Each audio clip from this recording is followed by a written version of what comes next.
শিক্ষার্থীদের সঙ্গে আলোচনা না করে কোনো প্রক্রিয়ায় উপদেষ্টা নিয়োগ, প্রশ্ন বৈষম্য বিরোধী ছাত্র আন্দোলনের সমন্বয়কদের নিয়ে বৈঠক, সরকারের সমালোচনার সিদ্ধান্ত।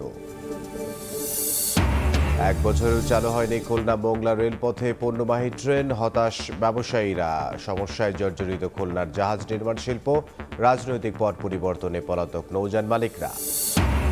এবং হোয়াইট হাউসে বাইডেন ট্রাম্প বৈঠক, শান্তিপূর্ণভাবে ক্ষমতা হস্তান্তরের প্রক্রিয়া এগিয়ে নেওয়ার আহ্বান, বৈশ্বিক পরিস্থিতি দ্রুতই স্বাভাবিক হওয়ার আশা দুই নেতার।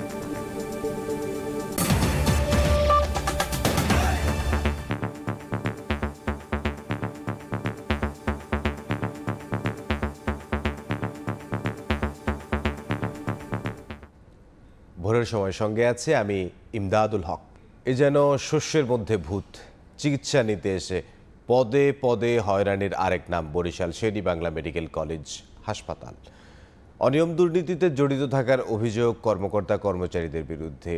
নামে জরুরি বিভাগ থাকলেও সেখানে সেবা মেলে না, ঘুষ ছাড়া কোনো সেবা না পাওয়ার অভিযোগ রোগী ও স্বজনদের। হাসপাতালের এমন চিত্র পরিবর্তনে পরিচালকের দায়িত্ব দেয়া হয়েছে একজন সেরা কর্মকর্তাকে। সুমন হাসানের তোলা ছবিতে অপূর্ব রিপোর্ট।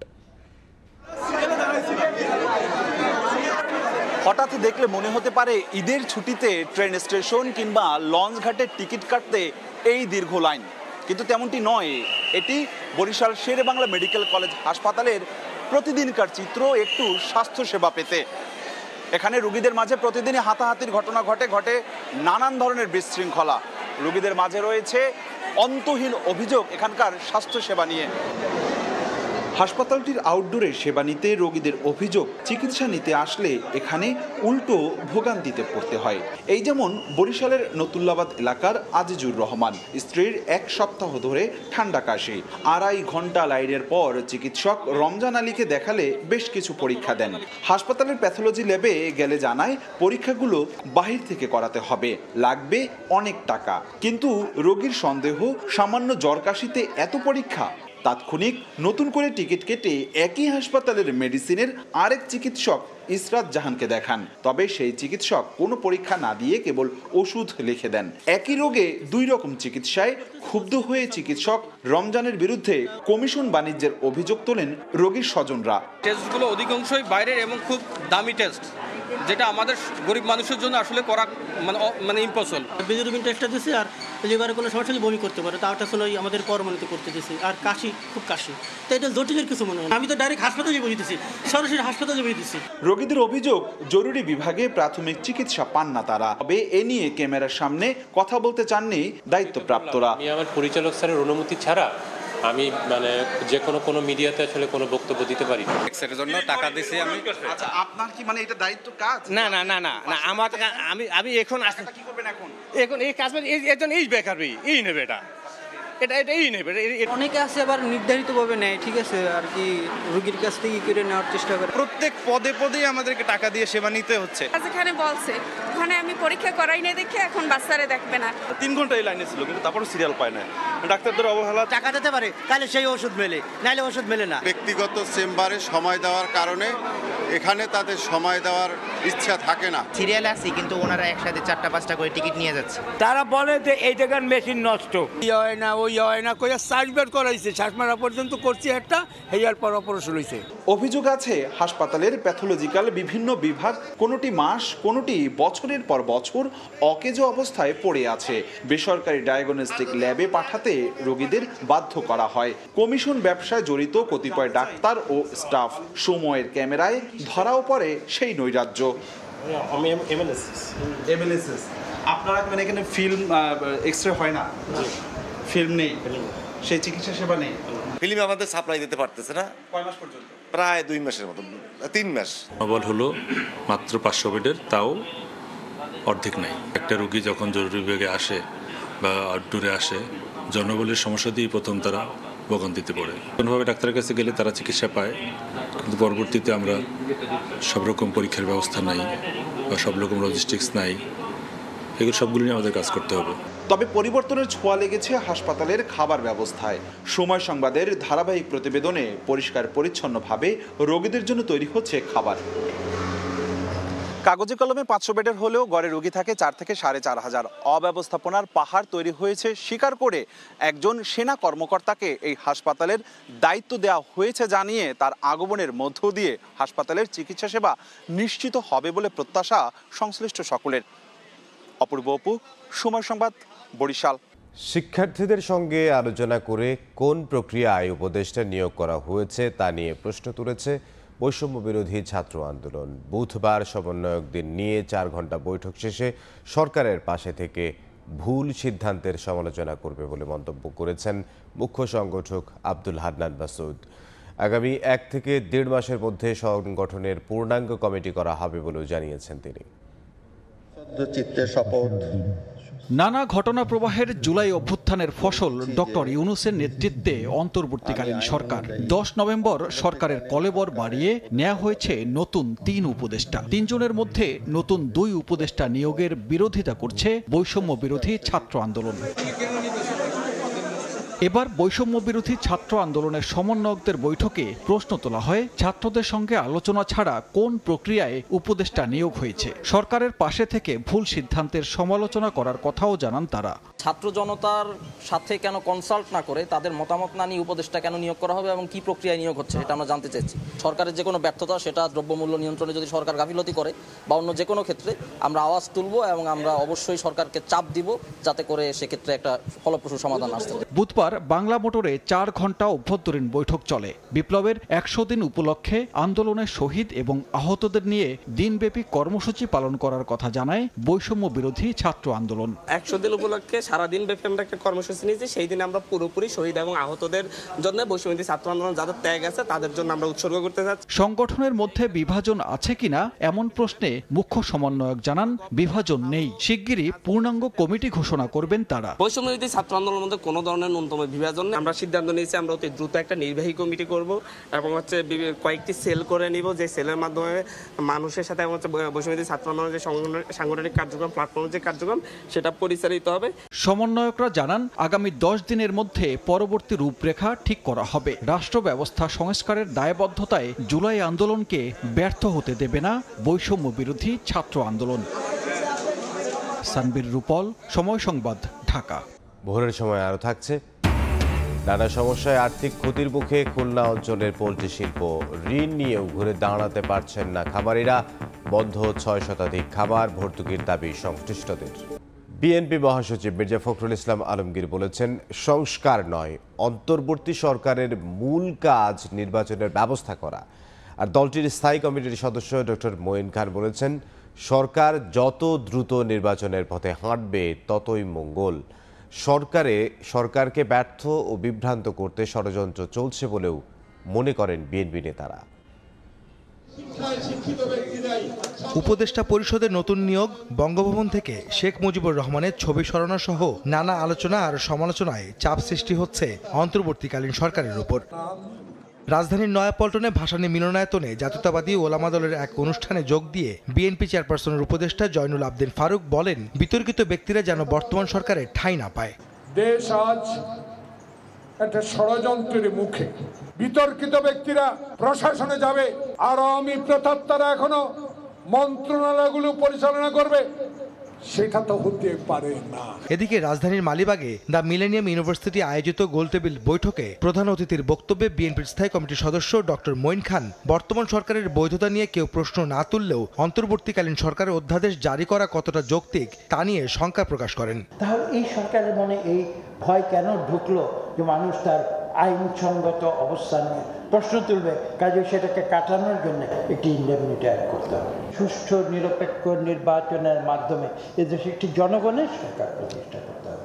সেই পথে তারা যত দ্রুত এগিয়ে যাবে ততই মঙ্গল। অন্যদিকে বুধবার সকালে ঠাকুরগাঁওয়ের নিজ বাসভবনে দলীয় নেতাকর্মীদের সাথে মতবিনিময় করেন বিএনপির মহাসচিব মির্জা ফখরুল ইসলাম আলমগীর। এ সময় তিনি প্রয়োজনীয় সংস্কার করে দ্রুত নির্বাচনের দাবি জানান। একটা আপনার গার্বেজ তৈরি করা হয়েছে, এটাকে সরাতে আপনি 17 দিনেও সম্ভব না, 17 মাসেও সম্ভব না। তাদের প্রধান যে দায়িত্ব সেটা আমরা বারবার করে বলছি যে তাদের সবগুলো সংস্কারে হাত দেওয়া আমরা মনে করি যে খুব বেশি প্রয়োজন নেই। সেটা নির্বাচিত যে পার্লামেন্ট আসবে সেই পার্লামেন্ট সেই কাজগুলো করবে।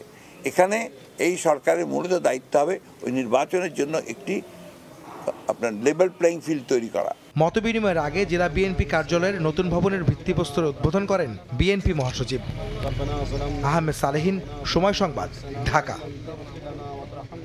তত্ত্বাবধায়ক সরকার পদ্ধতি বাতিল করে গণতন্ত্র, মৌলিক অধিকার ও আইনের শাসনের কবর রচনা করে আওয়ামী লীগ, দীর্ঘায়িত করা হয় ফ্যাসিজম, এমন মন্তব্য করেছেন attorney general M Asaduzzaman.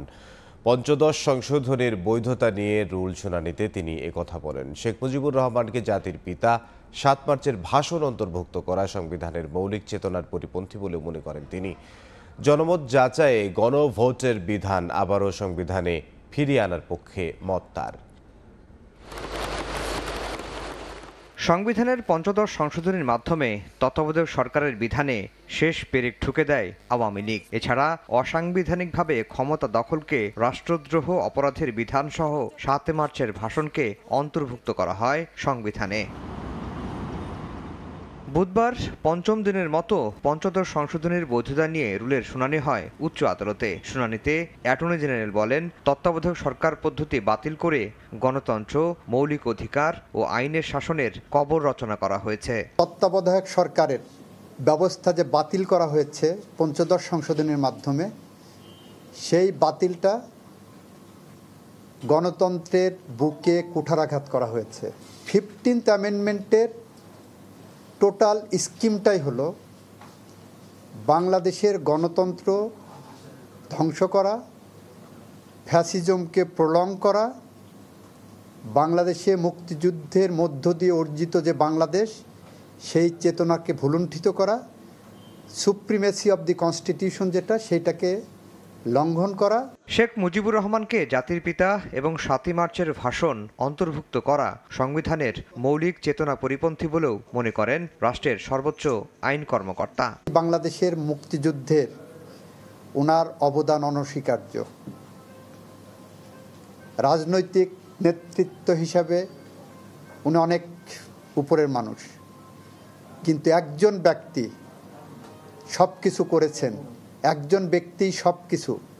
This is not the concept of our preamble of the constitution. জনমত যাচাইয়ে গণভোটের বিধান আবারও সংবিধানে ফিরিয়ে আনার পক্ষে যুক্তি তুলে ধরেন অ্যাটর্নি জেনারেল। যদিও পঞ্চদশ সংশোধনের সব বিধান বাতিলের পক্ষে নন তিনি। সংবিধানের সাথে সাংঘর্ষিক। আফজাল হোসেন, সময় সংবাদ, ঢাকা। আওয়ামী সরকারের আমলে দুর্নীতি ও স্বেচ্ছাচারিতার মাধ্যমে কোটি কোটি টাকার অবৈধ সম্পদ গড়েছেন বিটিভির সাবেক জিএম মাহফুজা আক্তার। শুধু শিল্পীদের জন্য বরাদ্দ থেকেই লোপাট করেন ২১ কোটি টাকা। রংপুর, ঢাকায় বিপুল সম্পদের পাশাপাশি কানাডাতেও কিনেছেন বিলাসবহুল বাড়ি। দুর্নীতির এসব অভিযোগের বিষয়ে তাকে দিনভর জিজ্ঞাসাবাদ করেছে দুদক। দুদকের বারান্দায় আওয়ামী সরকারের আমলের বাংলাদেশ টেলিভিশনের সাবেক জিএম মাহফুজা আক্তার। বুধবার ২১ কোটি টাকা আত্মসাতের অভিযোগে তাকে জিজ্ঞাসাবাদ করে সংস্থাটি। এর মধ্যে বিটিভির শিল্পী সম্মানী খাত থেকে ৩ কর্মকর্তার সঙ্গে যোগসাজশে ১৩ কোটি টাকা লুটপাটের অভিযোগ। বিগত ১৫ বছরে শিল্পী, কলাকুশলী, ঠিকাদার সহ সংশ্লিষ্টদের কাছ থেকে ঘুষ গ্রহণ, সরকারি প্রকল্পের টাকা আত্মসাৎ ও অনুষ্ঠান না বানিয়ে বিলের কোটি টাকা উত্তোলন করে গড়েছেন অঢেল সম্পদ। ঢাকায় একাধিক স্থানে প্লট ফ্ল্যাট, রংপুরে ৩টি বহুতল বাড়ি, এমনকি কানাডা টরন্টোতে কিনেছেন বাড়ি। দুদক বলছে এসব সম্পদের তথ্য জানতেই তাকে জিজ্ঞাসাবাদ করা হয়েছে। দুদক নীতিমালা যেটা আছে তার ভিত্তিতেই অনুসন্ধান পর্বে ওনাদের সম্পদ বিষয়গুলো খোঁজখবর নেওয়ার জন্য ওনার একটা বক্তব্য নেওয়া হয়। হয়তো আজকে ওনার বিষয় এটাই ছিল। বৈষম্য বিরোধী আন্দোলনের সময় বিটিভিতে আগুনের ঘটনায় বিএনপি জামায়াতের শীর্ষ নেতাসহ ৩ থেকে ৪ হাজার নেতাকর্মীর নামে মামলা করেন এই সাবেক জিএম। বুলবুল রেজা, সময় সংবাদ, ঢাকা। ১ থেকে ১২তম নিয়োগ বঞ্চিতদের নিয়োগের জন্য সুনির্দিষ্ট প্রজ্ঞাপন জারির দাবি জানিয়েছেন এনটিআরসিএ নিবন্ধিত নিয়োগ বঞ্চিত শিক্ষকরা। বুধবার সকালে জাতীয় প্রেস ক্লাবের সামনে অবস্থান কর্মসূচি থেকে এ দাবি জানান তারা। পরে সচিবালয় অভিমুখে লং মার্চ করেন তারা। এর আগে অবস্থান কর্মসূচিতে বক্তারা দাবি করেন নিয়োগবঞ্চিত শিক্ষকদের নানা কর্মসূচির পর বিভিন্ন সময় শিক্ষা মন্ত্রণালয় আশ্বাস দিয়েছে, কিন্তু কোনো সিদ্ধান্তে আসতে পারেনি মন্ত্রণালয়। বক্তারা আরও অভিযোগ করেন তাদের রেজিস্ট্রেশন নম্বর ব্যবহার করে জাল সনদ দেওয়া হয়েছে, এজন্য তাদের নিয়োগ তারা দিতে চায় না।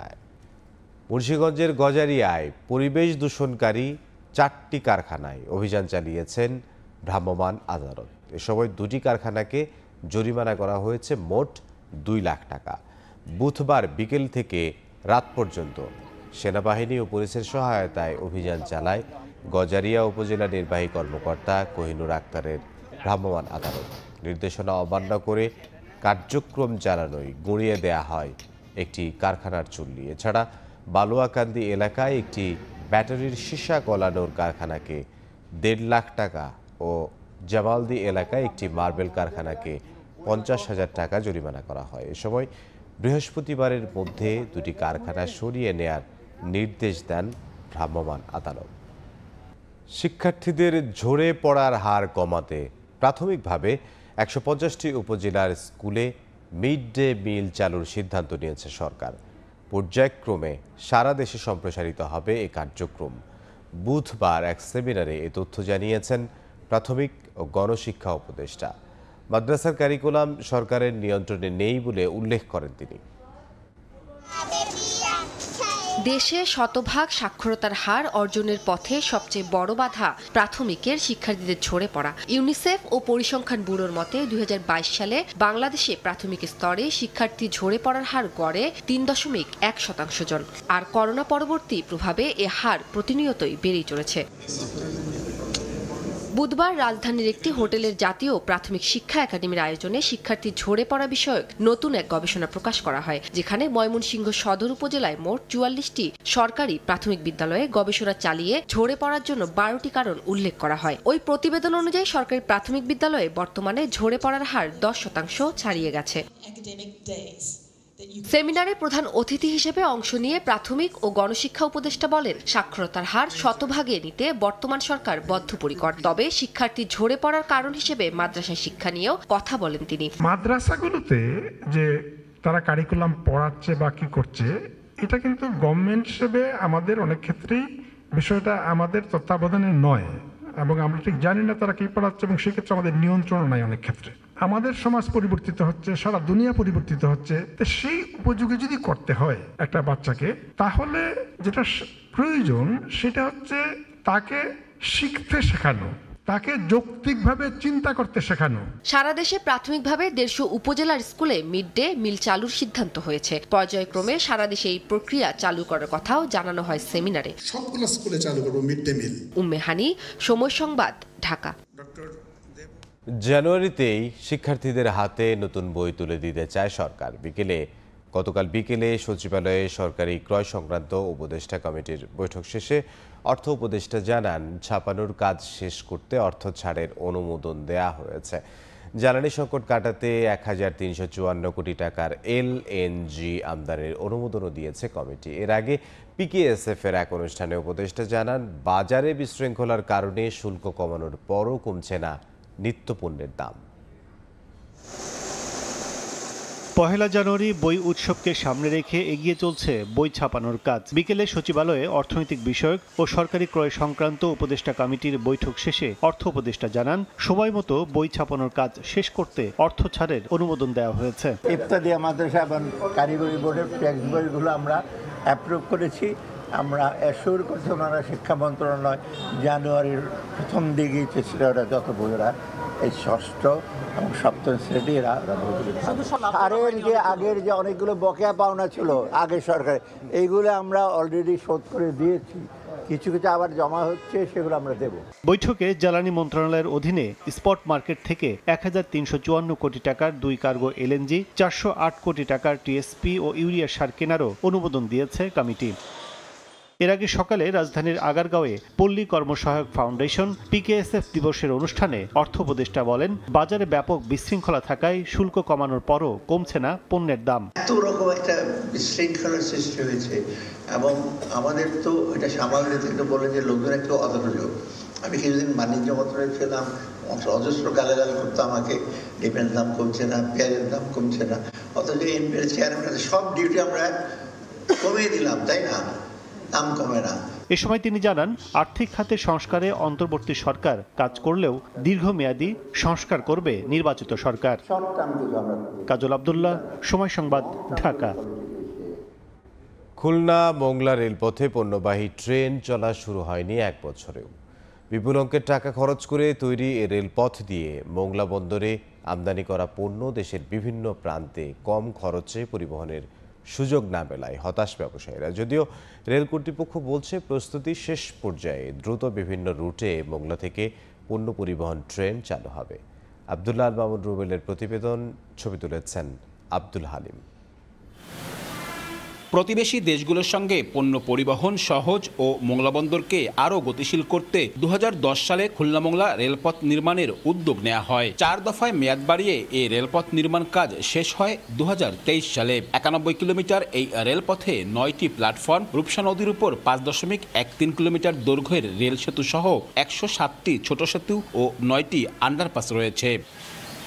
তবে বিপুল অর্থ বিনিয়োগে গড়ে তোলা এই রেলপথ উদ্বোধনের পর চলতি বছর মাঝামাঝি থেকে একটিমাত্র যাত্রীবাহী ট্রেন বেনাপোল থেকে মোংলায় যাতায়াত করে। ব্যবসায়ীদের দীর্ঘদিনের দাবির পরেও 1 বছরেও চালু হয়নি এ পথে পণ্যবাহী ট্রেন। ফলে মোংলা বন্দর থেকে পণ্য আমদানি বা রফতানির ক্ষেত্রে কম খরচে দেশের বিভিন্ন স্থানে নেওয়া হচ্ছে না ব্যবসায়ীদের। বন্দর, রেলওয়ে সহ সংশ্লিষ্ট সব মহলের সমন্বিত উদ্যোগ না থাকায় অবকাঠামো থাকা সত্ত্বেও তা কাজে লাগছে না বলে অভিযোগ তাদের। সবাইকে একই টেবিলে বসে, একই ছাতার নিচে বসে এটাকে সিদ্ধান্ত নিতে হবে যে আমরা এইভাবে করব, এবং তাতে হয়তো কাউকে সাবসিডাইজ প্রাইসও দিতে হতে পারে।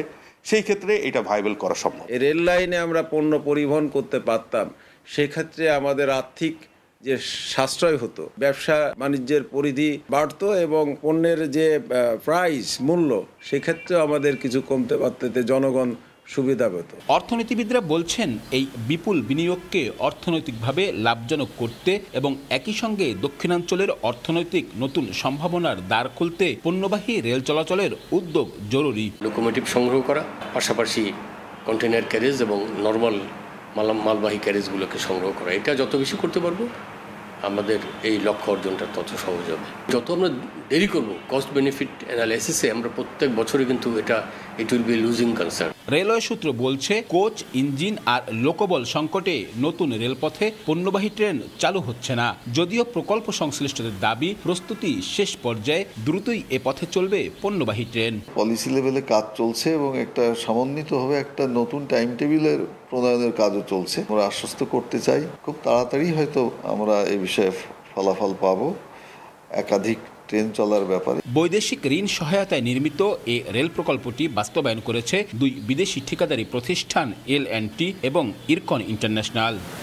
2461 কোটি টাকা ব্যয়ে নবনির্মিত এই রেলপথে এখনও পণ্যবাহী রেল চলাচল শুরু না হওয়ায় অর্জিত হচ্ছে না প্রকল্পের মূল উদ্দেশ্য। তাই এ অঞ্চলের অর্থনৈতিক সম্ভাবনা বাড়াতে দ্রুত এ পথে পণ্যবাহী রেল চালানোর দাবি সংশ্লিষ্ট সব মহলের।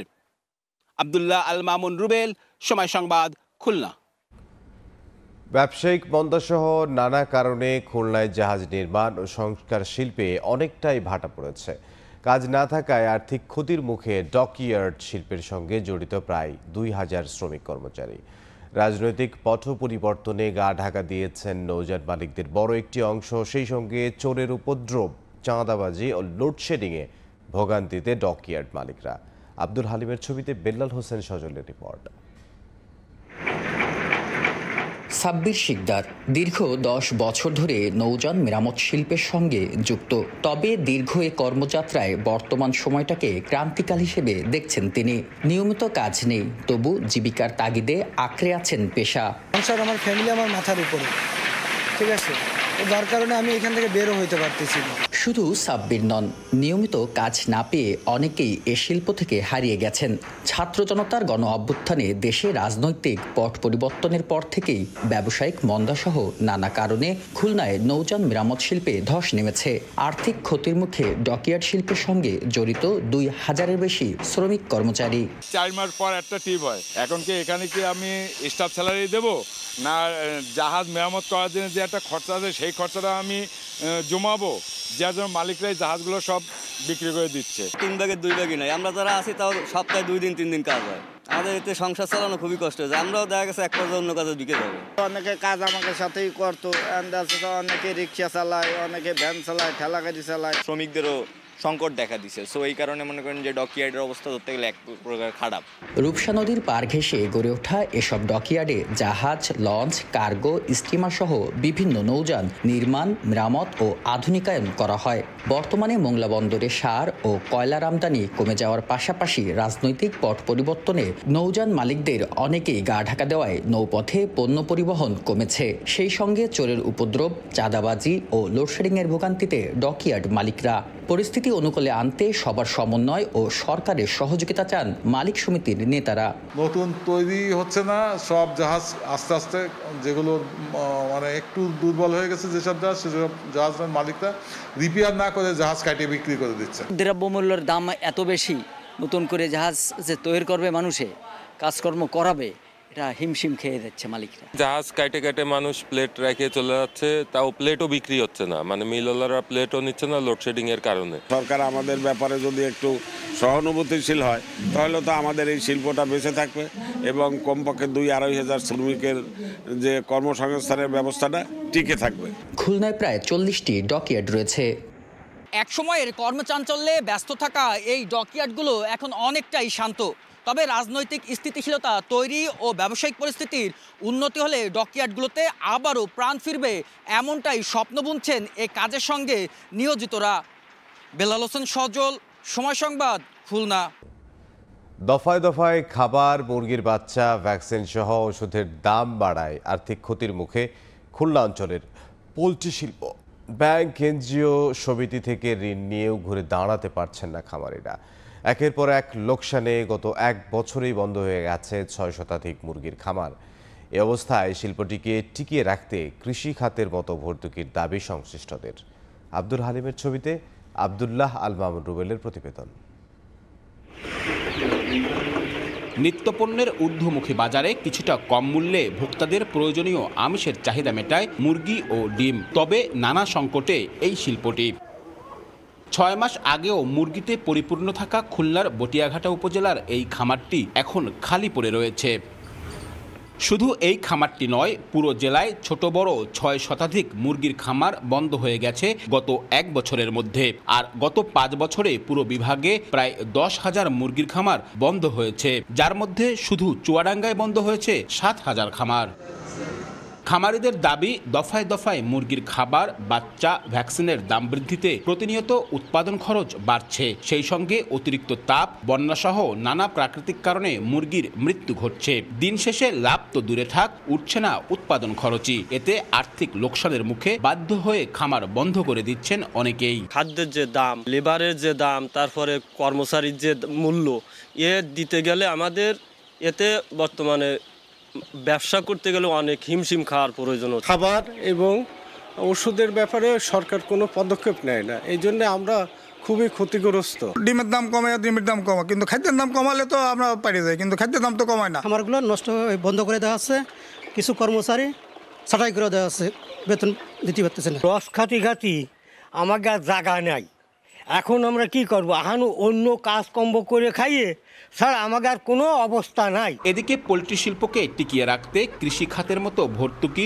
মধ্যস্বত্বভোগী এড়াতে আলাদা মার্কেটের দাবি করে আসছেন ব্যবসায়ী নেতারা। পাশাপাশি খাবার ও ওষুধের মূল্যের লাগাম টানারও দাবি তাদের। সহজ শর্তে তাদের প্রণোদনা দেওয়া এবং তাদের যদি ঋণও দেওয়া হয় তাহলে তারা ঘুরে দাঁড়াবে। খাদ্য খাবারে কিন্তু ভর্তুকি দেবে সরকার, ডিজেলে দিচ্ছে, কৃষি ডিজেল সারে, তাহলে আমরা খাদ্য বাচ্চা কেন পাবো না? ভর্তুকির ব্যাপারে সরকারের কাছে সুপারিশ, প্রশিক্ষণের ব্যবস্থা সহ প্রতিটি উপজেলায় আলাদা মুরগি ও ডিমের বাজার করার ব্যাপারে উদ্যোগ নেয়ার কথা জানায় প্রাণী সম্পদ দফতর। গবাদি পশু এবং হাঁস মুরগির খাদ্যে ভর্তুকি দেওয়া হোক, এ বিষয়ে আমরা সবসময় লিখছি এবং আশা করছি একটা পদক্ষেপ খুব শীঘ্রই আসবে। প্রতিটা এলাকায় আলাদা একটা বিপণন কেন্দ্র করার জন্য আমরা প্রকল্প সাবমিট করেছি।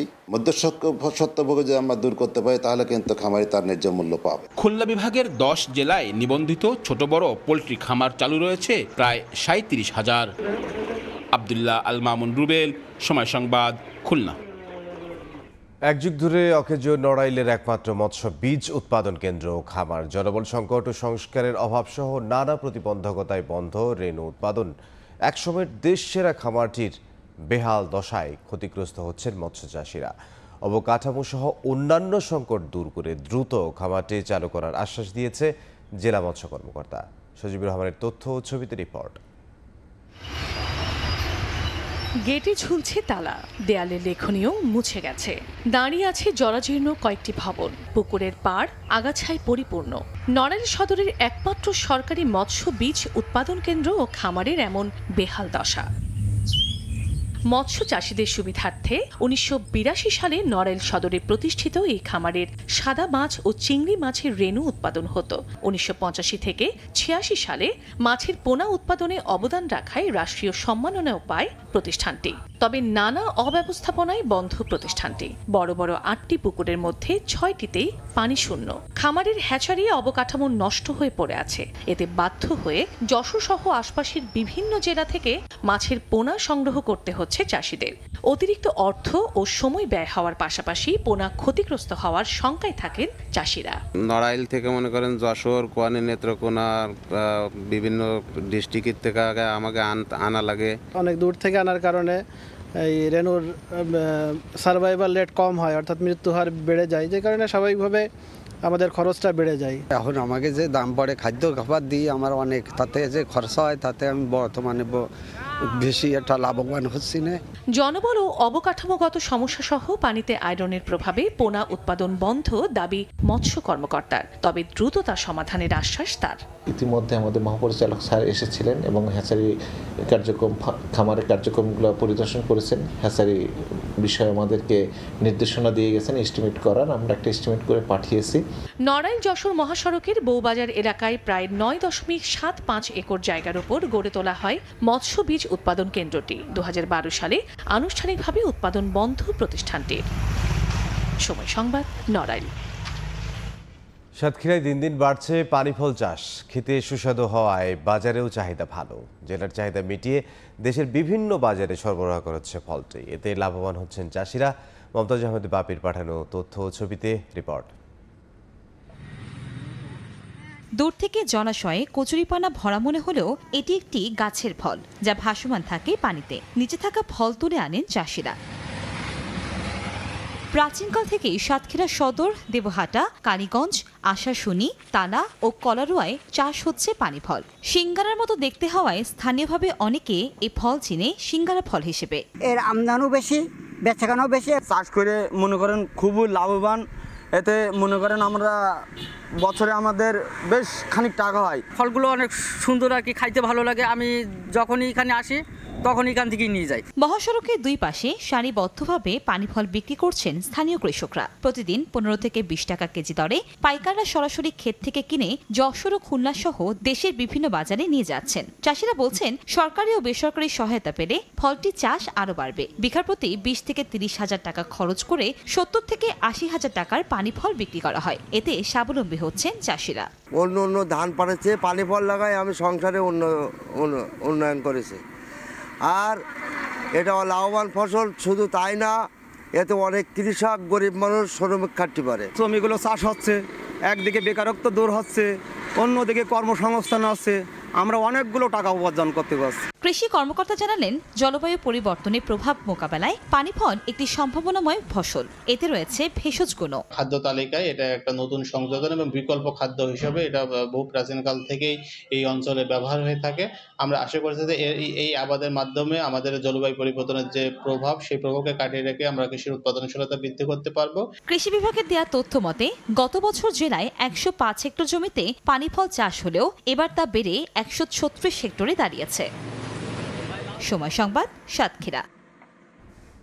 শীত না আসতেই যশোরের প্রত্যন্ত এলাকায় খেজুরের রস ও গুড় সংগ্রহের প্রস্তুতি শুরু হয়েছে।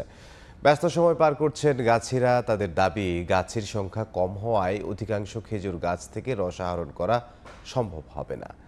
আবুল কালাম আজাদের ছবি ও জুয়েল মৃধার তথ্যে রিপোর্ট।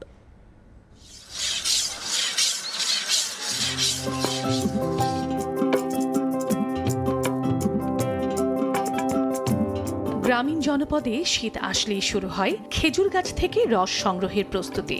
যশোর অঞ্চলে শীতের আগমনী বার্তায় প্রস্তুত গাছিরা। প্রথমে ধারালো দা দিয়ে খেজুর গাছের মাথার সোনালী অংশ বের করেন তারা। এর ৮ থেকে ১৪ দিন পর বাঁশের নল স্থাপন করা হয়। তার সপ্তাহখানেক পর শুরু হয় সুস্বাদু খেজুর রস সংগ্রহের কাজ। তবে গাছের সংখ্যা কম হওয়ায় বেশিরভাগ খেজুর গাছ থেকে রস আহরণ করা সম্ভব হবে না। বর্তমান প্রজন্ম কৃষিকাজে আগ্রহী না হওয়ায় এমন সংকট বলছেন গাছিরা।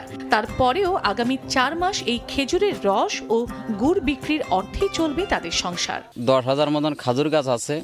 মাত্র আমরা এই তালবেড়ি গ্রামে ৩টে গাছি, আমরা ৩ জন গাছি মিলে ১০০০ খানিক গাছ হয়তো কাটতে পারি। আমরা নড়াইল থেকে আইছি, এই এলাকা গাছি কম বলে আমাকে ভাড়া করে নিয়ে আসে। গাছি পাওয়া যায় না, অর্ধেক গাছি পুড়িয়ে থাকে। ১৫ দিন পরে এই গাছের রস বেরোবে, তারপরে পাটালি বানাবো, বাজারে বেচবো। কৃষি বিভাগ বলছে প্রতি বছর প্রশিক্ষণের মাধ্যমে নতুন নতুন গাছি তৈরি করা হয়। গত কয়েক বছর ধরে প্রায় ৪০০ জনকে গাছিকে আমরা প্রশিক্ষণ দিয়েছি কিভাবে নিরাপদ উপায়ে গুড় এবং রস সংগ্রহ করা যায়। এই প্রশিক্ষণ কার্যক্রম চলমান রয়েছে। কৃষি বিভাগের তথ্য মতে যশোরে ১৭,২৩,৪৮০টি খেজুর গাছ রয়েছে, যার মধ্যে রস আহরণযোগ্য গাছ মাত্র ৪,০২,৪35টি। এর মধ্যে ৩,০৪,০০৫টি গাছ থেকে ৫,১২৫ জন গাছি রস সংগ্রহ ও গুড় তৈরির কাজ করছেন। সময় সংবাদ, যশোর। হিলি স্থলবন্দরে ক্রেতা সংকটে কমেছে কাঁচামরিচের দাম। কেজিতে কমেছে ৩০ থেকে ৪০ টাকা। দেশীয় উৎপাদিত মরিচের সরবরাহ বৃদ্ধির প্রভাব পড়েছে আমদানিকৃত মরিচের দামে। 2 দিন আগেও হিলি বন্দরে প্রতি কেজি কাঁচামরিচ 120 থেকে 130 টাকায় বিক্রি হলেও এখন বিক্রি হচ্ছে মাত্র 90 টাকায়। তারপরও বন্দরে নেই কাঙ্ক্ষিত পাইকার। হিলি কাস্টমস ও বন্দরের তথ্য মতে চলতি সপ্তাহের গেল 4 কর্মদিবসে ভারতীয় 22টি ট্রাকে 234 মেট্রিক টন কাঁচামরিচ আমদানি হয়েছে এই বন্দর দিয়ে।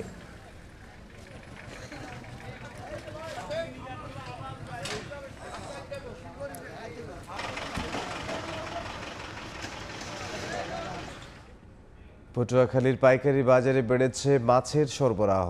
দাম রয়েছে ক্রেতার নাগালের মধ্যেই। এই মুহূর্তে জেলার হেতালিয়া বাঁধ ঘাটে আছেন সহকর্মী মনির হোসেন বাদল। সরাসরি যাব তার কাছে। 13 অক্টোবর থেকে 3 নভেম্বর এই 22 দিন ছিল ইলিশের প্রধান প্রজনন মৌসুম। এই ইলিশ প্রধান প্রজনন মৌসুমে কিন্তু নদী এবং সমুদ্রে সকল ধরনের মাছ ধরা বন্ধ ছিল। এই 22 দিন মাছ ধরা বন্ধ থাকার কারণে কিন্তু পটুয়াখালী জেলায় সকল ধরনের মাছ দাম বেশি থাকার কারণে কিন্তু মানুষ কিন্তু ক্রয় ক্ষমতার বাইরে ছিল এই মাছের দাম। কিন্তু এই 22 দিন 3 নভেম্বর পর সমুদ্রে কিন্তু ঝাঁকে ঝাঁকে ইলিশ ধরা পড়ছে এবং নদীতে কিন্তু বিভিন্ন ধরনের মাছ ধরা পড়ছে। বিশেষ করে সমুদ্রে কিন্তু পোমা সহ অন্যান্য মাছের সরবরাহ বেশি থাকায় পটুয়াখালী যে এই হেতালিয়া বাঁধঘাট পাইকারি মাছের বাজার রয়েছে, এই মাছের বাজারে আপনি দেখতে পাচ্ছেন প্রচুর পরিমাণ সামুদ্রিক মাছ দেখা যাচ্ছে এবং দাম কিন্তু ক্রেতাদের হাতে নাগালেই রয়েছে।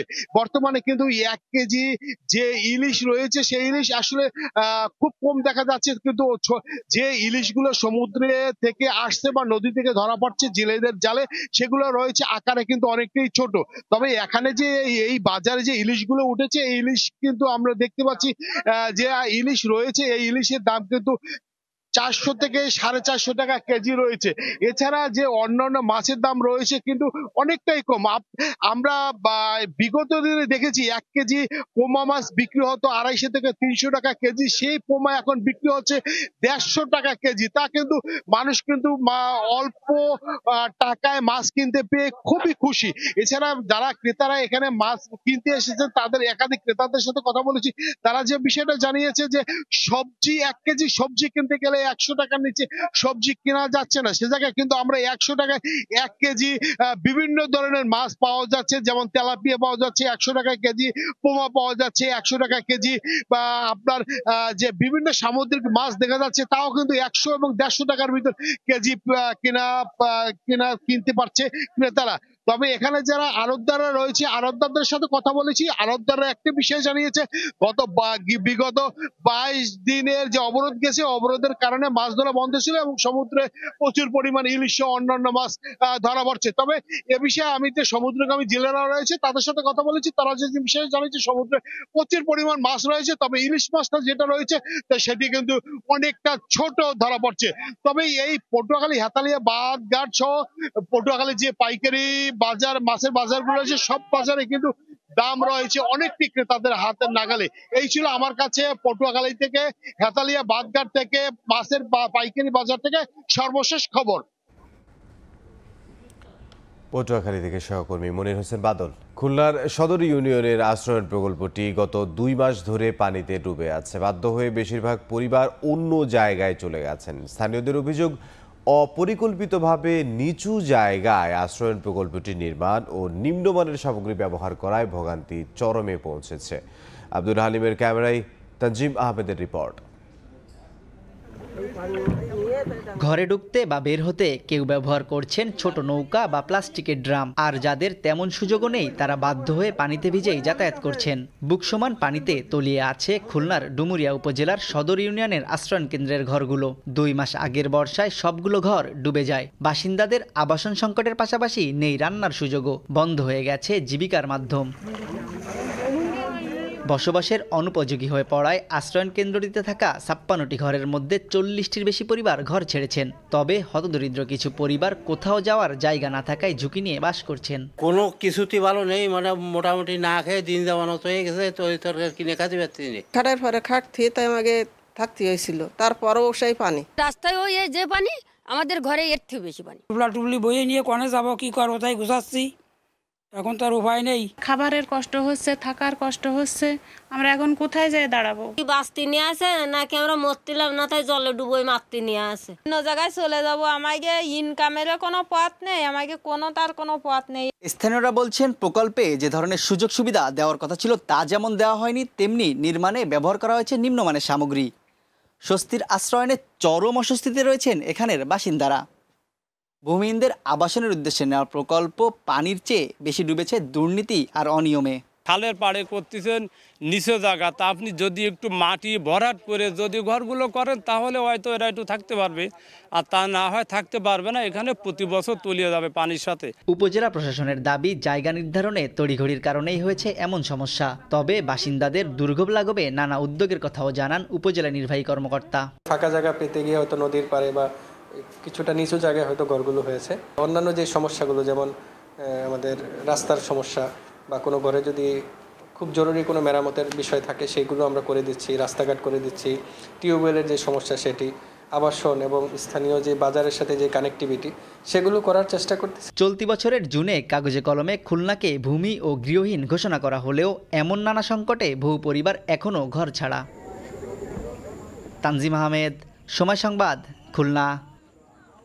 নির্মাণের 1.5 যুগ পেরিয়ে গেলেও চালু হয়নি ঝিনাইদহ ওরাল স্যালাইন কারখানা। অযত্ন অবহেলায় নষ্ট হচ্ছে অবকাঠামো, যন্ত্রাংশ, আসবাবপত্র। স্বাস্থ্য বিভাগ বলছে অনুমোদন না পাওয়ায় শুরু হয়নি উৎপাদন। লোটাস রহমান সোহাগের রিপোর্ট, ছবি তুলেছেন সজিবুল ইসলাম। ঝিনাইদহ অঞ্চলের মানুষের পানির শূন্যতা পূরণ কিংবা ডায়রিয়ার চিকিৎসার অনুষঙ্গ হিসেবে জেলা শহরের মদনমোহন পাড়ায় নির্মাণ করা হয় ওরাল স্যালাইন কারখানা। 2005 সালের 22 অক্টোবর কারখানার নির্মাণ কাজ শুরু হয়ে শেষ হয় 2008 সালের 21 আগস্ট।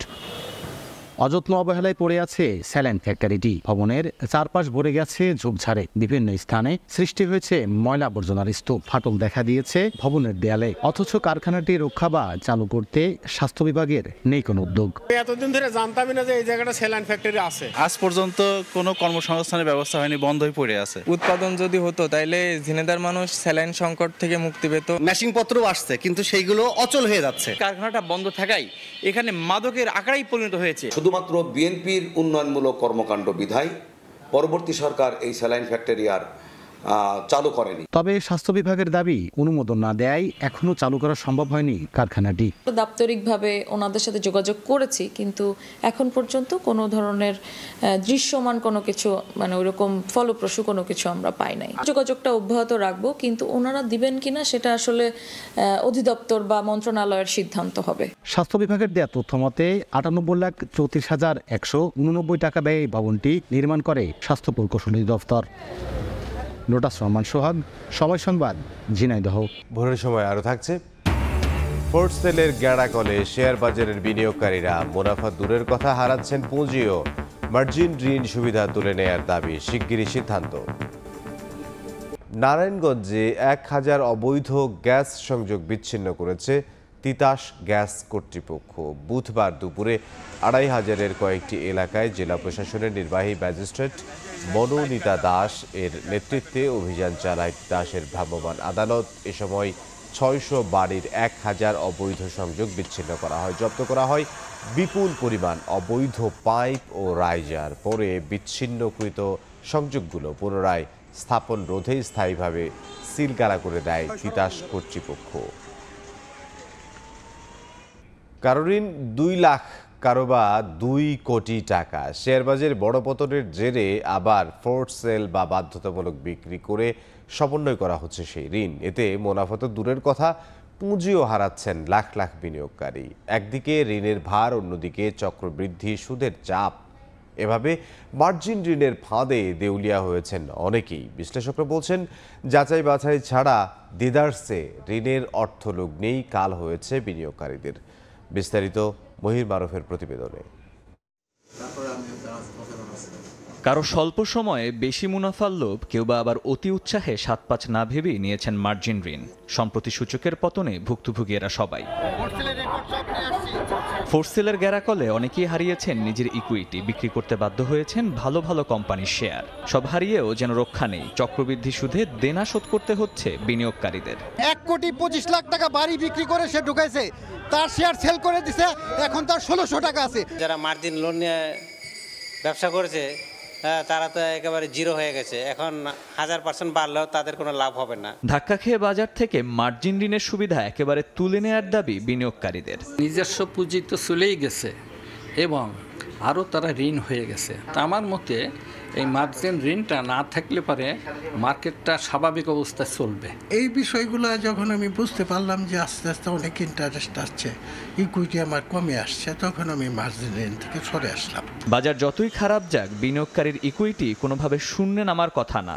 অথচ Bangladesh securities and exchange commission BSECর তথ্য বলছে, মার্জিন ঋণের খপ্পরে এবছর জুন পর্যন্ত নেগেটিভ ইকুইটি প্রায় 6,500 কোটি টাকা। BSEC জানিয়েছে, মার্জিন ঋণ নিয়ে কাজ করছে টাস্ক ফোর্স, গঠিত হবে ফোকাস গ্রুপ, সিদ্ধান্ত আসবে শিগগিরই। ফাইনালি যে আমাদেরকে রিপোর্টটা দিবে এই সংক্রান্ত মার্জিন ঋণ সংক্রান্ত, সেই অনুযায়ী কমিশন পরবর্তীতে এখানে পরিবর্তন আনবে এবং সেখানে তারা যদি মনে করে মার্জিন ঋণ থাকা উচিত সীমিত আকারে, তাহলে সীমিত আকারে থাকবে। তারা যদি মনে করে যে মার্জিন ঋণ থাকাই উচিত না, সেক্ষেত্রে তাদের সুপারিশের ভিত্তিতে কমিশন পরবর্তী করণীয় নির্ধারণ করবে। বাজার ও পোর্টফোলিওর অবস্থা বুঝে বিনিয়োগকারীদের ঋণ নেওয়ার আহ্বান কমিশনের। মার্জিন যারা নিবে, তাদের যেসব বিনিয়োগকারীর আর্থিক সক্ষমতা অনেক ভালো এবং যাদের রিস্ক প্রোফাইল অনেক স্ট্রং, যারা রিস্ক মানে নেওয়ার মতো অ্যাবিলিটি আছে, তাদেরই নেওয়া উচিত। সকল ধরনের বিনিয়োগকারীর জন্য মার্জিন ঋণটা এটা নেওয়া উচিত না। ঋণদাতারা বলছেন, বাজার যতই টালমাটাল হোক, সাধারণ বিনিয়োগকারীদের দেউলিয়া হওয়ার সম্ভাবনা নেই। বিপদে পড়বেন মার্জিন ঋণ গ্রহীতারা। মার্কেট যদি ফল করে, সেক্ষেত্রে তার এই যে অতি উৎসাহ হয়ে যে সে মার্জিন লোনটা ইউজ করলো, সেক্ষেত্রে সে নাও পেতে পারে। প্রতিষ্ঠান তার লস দিবে না, সেক্ষেত্রে আপনার তখন ফোর্ট সেল হয়ে যাচ্ছে। বিও অ্যাকাউন্টে 30% পুঁজি হাতে রেখে বিনিয়োগের পরামর্শ নিয়ন্ত্রক সংস্থার। মহির মারুফ, সময় সংবাদ, ঢাকা। আন্তর্জাতিক খবর। যুক্তরাষ্ট্রের বিদায়ী প্রেসিডেন্ট জো বাইডেনের সঙ্গে সাক্ষাৎ করেছেন নবনির্বাচিত প্রেসিডেন্ট ডোনাল্ড ট্রাম্প। স্থানীয় সময় বুধবার হোয়াইট হাউসের ওভাল অফিসে সক্ষমতা হস্তান্তর প্রক্রিয়া সহ বিভিন্ন গুরুত্বপূর্ণ বিষয়ে দুই নেতার মধ্যে রুদ্ধদ্বার বৈঠক হয়। এ সময় বৈশ্বিক পরিস্থিতি দ্রুতই স্বাভাবিক হয়ে আসবে বলে আশা প্রকাশ করেন দুই নেতা। যুক্তরাষ্ট্র থেকে সে খবর জানাচ্ছেন হাসানুজ্জামান সাকি।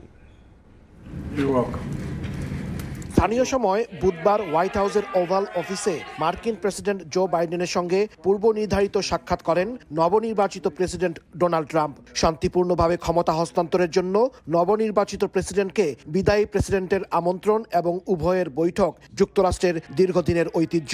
সেই নিয়ম মেনেই জো বাইডেনের সঙ্গে ডোনাল্ড ট্রাম্পের এই সাক্ষাৎ।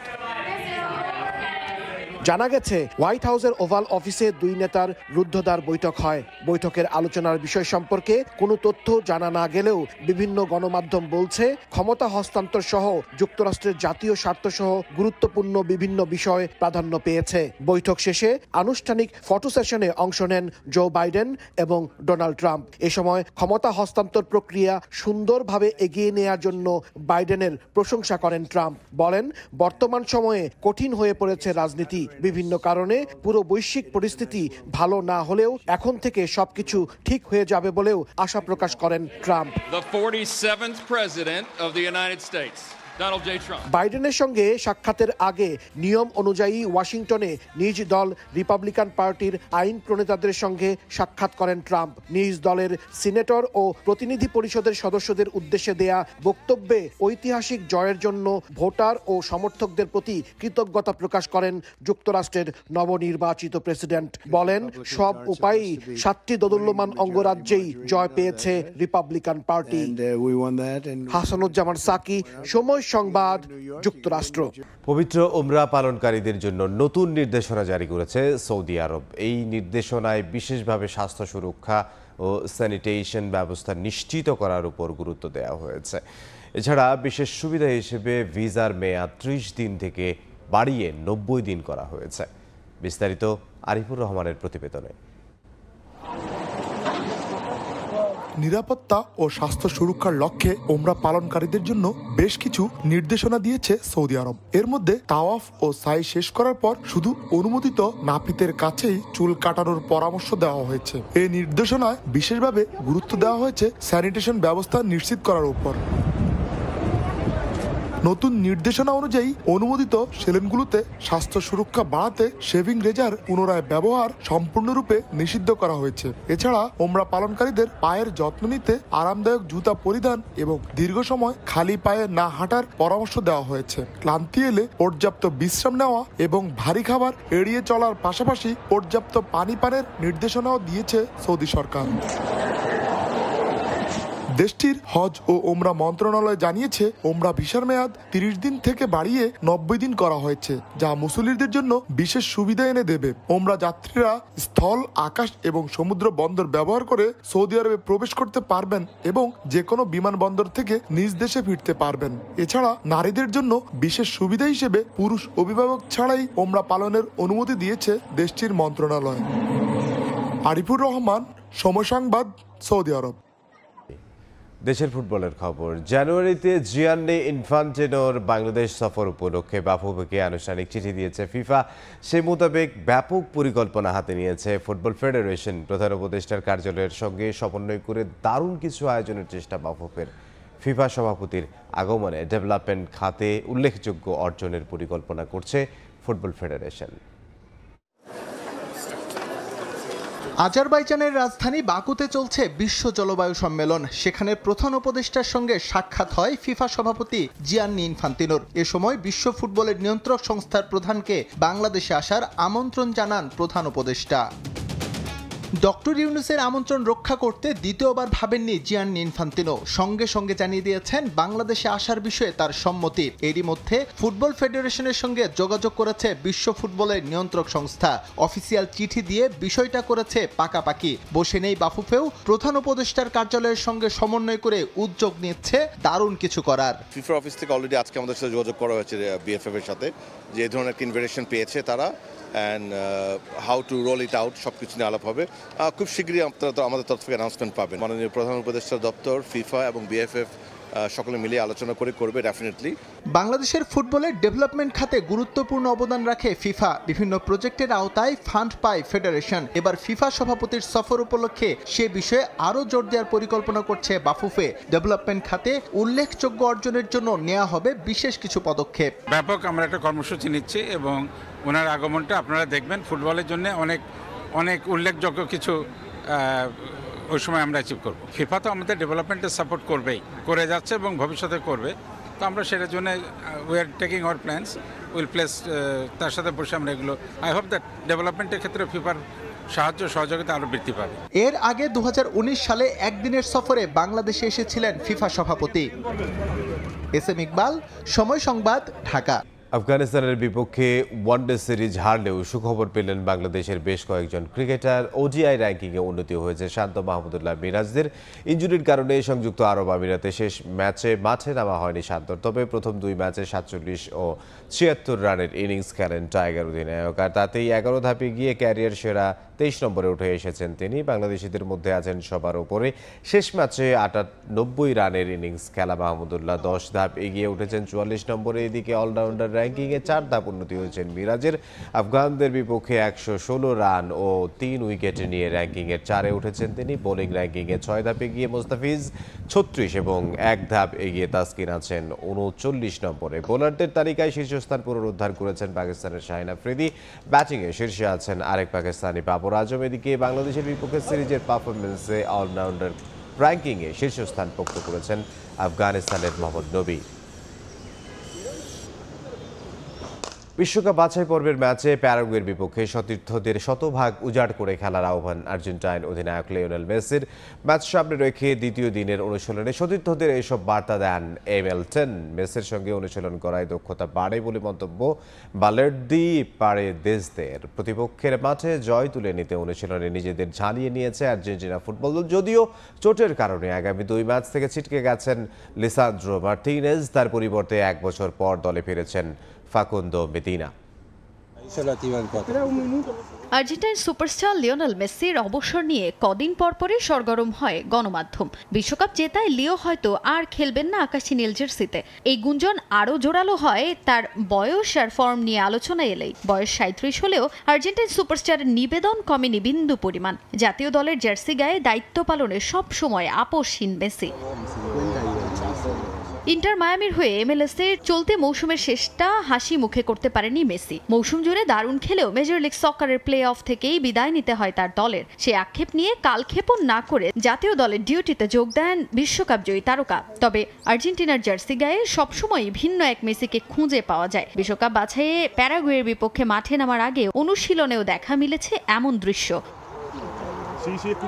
প্যারাগুয়ের বিপক্ষে মাঠে নামার আগে অনুশীলনে যোগ দিয়েছেন দলের সবাই। যদিও ইনজুরির কারণে বিশ্বকাপ বাছাইয়ের আগামী 2 ম্যাচে পাওয়া যাবে না ম্যানচেস্টার ইউনাইটেডের লিসান্দ্রো মার্টিনেজকে। তার বদলি হিসেবে 1 বছর পর দলে ফিরেছেন ফাকুন্দো মেদিনা। প্যারাগুয়ের বিপক্ষে ম্যাচে খেলতে প্রস্তুত গোলপোস্টের অতন্ত্র প্রহরী এমিলিয়ানো মার্টিনেজ। সতীর্থদের সঙ্গে বোঝাপড়া বরাবরের মতোই ভালো এলেমটেনের। হাস্যোজ্জ্বল মেসি প্রায়ই সতীর্থদের দেন বিভিন্ন বার্তা। ক্লাবের মতোই জাতীয় দলেও শতভাগ উজাড় করে খেলার পরামর্শ দিয়েছেন অধিনায়ক। ম্যাচ জয়ে শতভাগ দেওয়ার লক্ষ্য দলটারও। মেসি আমাকে পরামর্শ দিয়েছেন মাঠে আমি যেন শান্ত থেকে প্রতিপক্ষের সঙ্গে মানিয়ে নিই। ক্লাবের হয়ে আমি যেভাবে খেলি সেভাবেই জাতীয় দলে পারফর্ম করার ব্যাপারে সবসময় তিনি শতভাগ উজাড় করে খেলার পরামর্শ দিয়ে থাকেন। সত্যি বলতে মেসি সেরা। তার সঙ্গে অনুশীলন আমরা সবাই খুব উপভোগ করি। মেসির সঙ্গে অনুশীলনে অনেক খুঁটিনাটি শেখা যায়। এদিকে প্যারাগুয়ের বিপক্ষে মাঠে নামার আগে বেশ সাবধানী কোচ লিওনেল স্ক্যালোনি। দলে সেরা সব ফুটবলার থাকলেও প্রতিপক্ষকে যে হালকাভাবে নেয়ার সুযোগ নেই তা মানছে সবাই। ধারাবাহিকভাবে ভালো খেলা প্যারাগুয়ের বিপক্ষে তাদের মাঠ থেকে জয় নিয়ে ফেরা খুব সহজ হবে না বলে মনে করেন মিডফিল্ডার রদ্রিগো ডি পল। আমরা সব সময় প্রতিপক্ষ বুঝে খেলার চেষ্টা মাঠে নামতে যাচ্ছি যারা ধারাবাহিকভাবে ভালো খেলছে। তাদের কোচ গুস্তাভো খুবই দক্ষ। প্যারাগুয়ের বিপক্ষে তাদের ঘরের মাঠে জয় পাওয়াটা খুব সহজ হবে না। আগামী শুক্রবার প্যারাগুয়ের বিপক্ষে মাঠে নামবে আর্জেন্টিনা। তাজিন খন্দকার, সময় সংবাদ। এ পর্যায়ে শীর্ষ সংবাদগুলো জানিয়ে দিচ্ছে আরও একবার। শিক্ষার্থীদের সঙ্গে আলোচনা না করে কোন প্রক্রিয়ায় উপদেষ্টা নিয়োগ? প্রশ্ন বৈষম্য বিরোধী ছাত্র আন্দোলনের সমন্বয়কদের বৈঠক, সরকারের সমালোচনার সিদ্ধান্ত। 1 বছরেও চালু হয়নি খুলনা মোংলা রেলপথে পণ্যবাহী ট্রেন। হতাশ ব্যবসায়ীরা। সমস্যায় জর্জরিত খুলনার জাহাজ নির্মাণ শিল্প। রাজনৈতিক পট পরিবর্তনে পলাতক নৌযান মালিকরা। এবং হোয়াইট হাউসে বাইডেন ট্রাম্প বৈঠক, শান্তিপূর্ণ ক্ষমতা হস্তান্তরের প্রতিশ্রুতি মার্কিন প্রেসিডেন্টের। বৈশ্বিক পরিস্থিতি দ্রুতই স্বাভাবিক হওয়ার আশা 2 নেতার।